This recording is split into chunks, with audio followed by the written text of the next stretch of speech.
क्यों?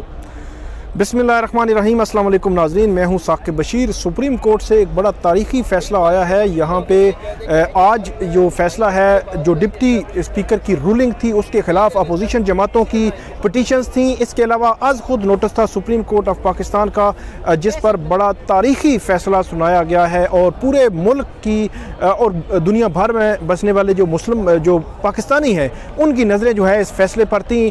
और इस फ़ैसले ने एक नई डायमेंशन जो है वो हमारी तारीख़ में रकम की है। ये समझा जा रहा था कि जिस तरह माजी में नज़रिया ज़रूरत के तहत कंप्रोमाइज़ किया गया हुआ, क्या आज भी ऐसी ही की सिचुएशन होगी? अगर सुप्रीम कोर्ट ये समझती है कि डिप्टी स्पीकर की जो रूलिंग है वो गैर आइनी है, गैर कानूनी है, तो क्या उस रूलिंग को कालादम करार देकर उसके बाद जितने भी इक़दाम उठाए गए एक्ट थे, क्या उनके हवाले से अलग से कोई ऑर्डर आ सकता है या नहीं आ सकता? लेकिन सुप्रीम कोर्ट की जानिब से बड़ा क्लियर फ़ैसला आया है। इस सारे फ़ैसले का अहवाल मैं आपके सामने रखता हूँ। अभी सुप्रीम कोर्ट में हम मौजूद हैं, तकरीबन 9 बज चुके हैं। आज 7:30 बजे ये फ़ैसला सुनाया जाना था। तकरीबन 8:30 बजे जो है वो कोर्ट ने फ़ैसला सुनाया।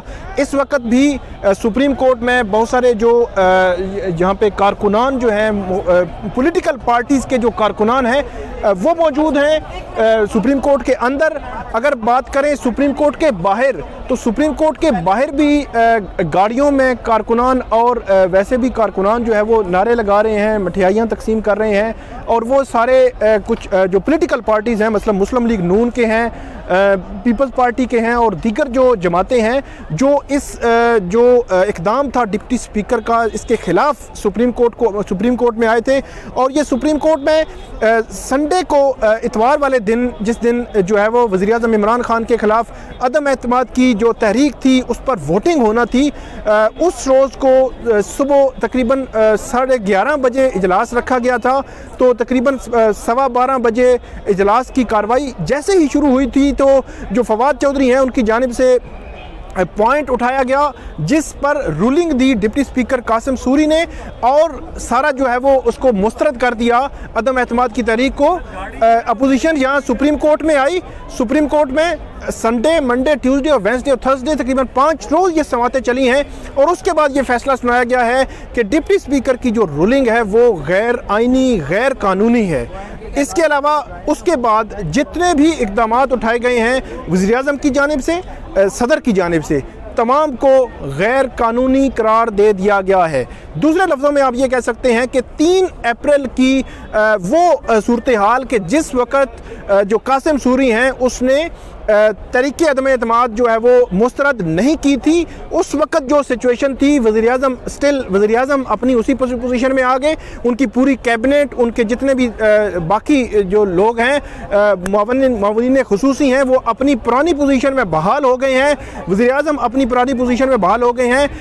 और इस तो वज़ीर-ए-आज़म जो है वो अपनी पुरानी उसी पोजीशन में, उनकी फेडरल कैबिनेट जो है वो अपनी पुरानी पोजीशन में आ गई है। मुआविनीन ख़ुसूसी जो है वो उसी पोजीशन में होंगे। लेकिन हफ्ते वाले दिन 10:30 बजे तक का टाइम दिया है सुप्रीम कोर्ट ने स्पीकर कौमी असम्बली को कि वो 10:30 से पहले उन्होंने इजलास बुलाना है।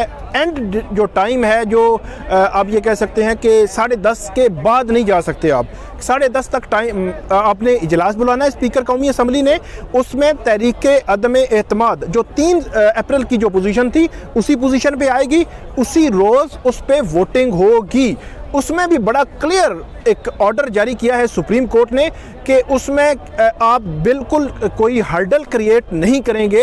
गवर्नमेंट, वज़ीर-ए-आज़म, सदर यकीनी बनाएंगे कि किसी किस्म की कोई हर्डल, किसी भी जो अरकान असम्बली हैं उनके हवाले से कोई हर्डल ना क्रिएट की जाए। तो अब इजलास जो है वो बुलाया जाना है। अगर ये कहा गया है कि अगर वो वज़ीर-ए-आज़म के ख़िलाफ़ अदम एतमाद कामयाब हो जाती है तो उसके बाद नए जो वज़ीर-ए-आज़म हैं उसका इंतखाब होगा। इसके हवाले से भी प्रोसेस स्पीकर कौमी असम्बली करेंगे।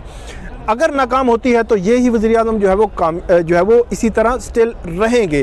तो ये फ़ैसला दिया है सुप्रीम कोर्ट ने। और ये फ़ैसला बज़ाहिर जो आज दिन की जो प्रोसीडिंग्स थी उससे आप ये कह सकते हैं कि कदरे मुख्तलिफ है। वो इस तरह के सुप्रीम कोर्ट में आज दिन की जो प्रोसीडिंग्स थी वो ये ज़ाहिर हो रहा था कि शायद जो रूलिंग है उसको तो गैर कानूनी और गैर आइनी करार दे रही है सुप्रीम कोर्ट, लेकिन इसके अलावा कोई ऐसा रास्ता निकाला जा रहा है कि शायद जो ऑर्डर्स जो इलेक्शन और जो असम्बली तहलील की गई थी, असम्बली को भी बहाल किया इस ऑर्डर में, तो वो ऑर्डर्स जो है वो स्टिल जो है वो रहेंगे, अपनी जगह कायम रहेंगे और आगे बढ़ेंगे, इलेक्शन में जाएंगे।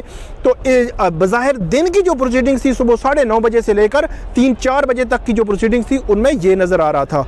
लेकिन आज जब फैसला सुनाया जाना था तो एक नई चीज़ जो है वो सामने आई कि जो चीफ इलेक्शन कमिश्नर हैं सिकंदर सुल्तान राजा, वो जो है वो कमरा अदालत में आए। उनकी मौजूदगी जो है ये बता रही थी, बल्कि उनसे जब पूछा गया मुख्तलिफ सहाफ़ियों ने तो उन्होंने ये कन्फर्म किया कि सुप्रीम कोर्ट ने उनको बुलाया है। तो जब जैसे ही आज फैसला सुनाया जाना था तो फैसला सुनाने से कबल जो सिकंदर सुल्तान राजा हैं उनको सुप्रीम कोर्ट ने रोस्ट्रम पर तलब किया। तो सिकंदर सुल्तान राजा ने अपना सारा जो है वो स्ट्रक्चर बताया कि इलेक्शन कमीशन किसी भी वक्त इलेक्शन करवा सकता है, 90 रोज़ में इलेक्शन जो कराने के हवाले से आईनी अपनी जिम्मेदारी निभाने के लिए वो तैयार है। लेकिन इसी के साथ जो सुप्रीम कोर्ट को इलेक्शन कमीशन ने ये बताया कि हल्का बंदियां जो है वो होना है और उनके लिए 4 माह का वक़्त जो है वो दरकार है और पूरे मुल्क में हल्का बंदियां जो है वो होनी है। और इसके अलावा ये बताया गया कि जो 3 माह का वक़्त जो है वो चाहिए, 3 माह का वक़्त इलेक्शंस के लिए। तो अब जो सुप्रीम कोर्ट का जो फ़ैसला आया है, अब ये देखते हैं कि इस फ़ैसले के बड़े गहरे असरात होंगे। इसके जो पॉलिटिकली भी अब पीटीआई की गवर्नमेंट या पीटीआई क्या इस हवाले से करती है, क्या स्टेप्स लेती है, वो भी आइंदा आने वाले दिनों में हम देखेंगे। अभी आप देख सकते हैं कि सुप्रीम कोर्ट की लाइट्स जो हैं वो ऑफ़ कर दी गई हैं और बज़ाहिर वो ये बताना चाह रहे हैं कि अब जो है वो आपके जाने का वक़्त हुआ चाहता है, आप मज़ीद जो है वो अब जो है वो यहाँ पे ना रुकें। तो हमें इजाज़त दीजिए। बड़ा इम्पॉर्टेंट आज दिन था, बड़ी अहम समात थी, बड़ा अहम और तारीख़ी फ़ैसला आया है। और इससे पहले इतवार से लेकर संडे से लेकर ऑनवर्ड जो है आज तक जितनी भी प्रोसीडिंग्स थी उनको कोशिश की कि रोज़ाना की बुनियाद पर आप तक जो है वो प्रोसीडिंग्स पहुँचाई जाएँ। सुप्रीम कोर्ट की ऑब्जर्वेशंस थी, जो बदलती सूरत हाल थी, जो मुख्तलिफ रिमार्क्स थे सुप्रीम कोर्ट के, वो सारे आप तक पहुँचाने की कोशिश की। तो ये बड़ा तारीख़ी फ़ैसला, तारीख़ी केस था जिसको जो है वो हमने विटनेस किया और इसका तारीख़ी फ़ैसला आया है। अब तफसीली फ़ैसला जो है वो बाद में जारी होगा, जो भी आएगा तफसीली फ़ैसला वो भी आपके साथ शेयर करेंगे। तब तक इजाज़त दीजिए। अल्लाह हाफिज़।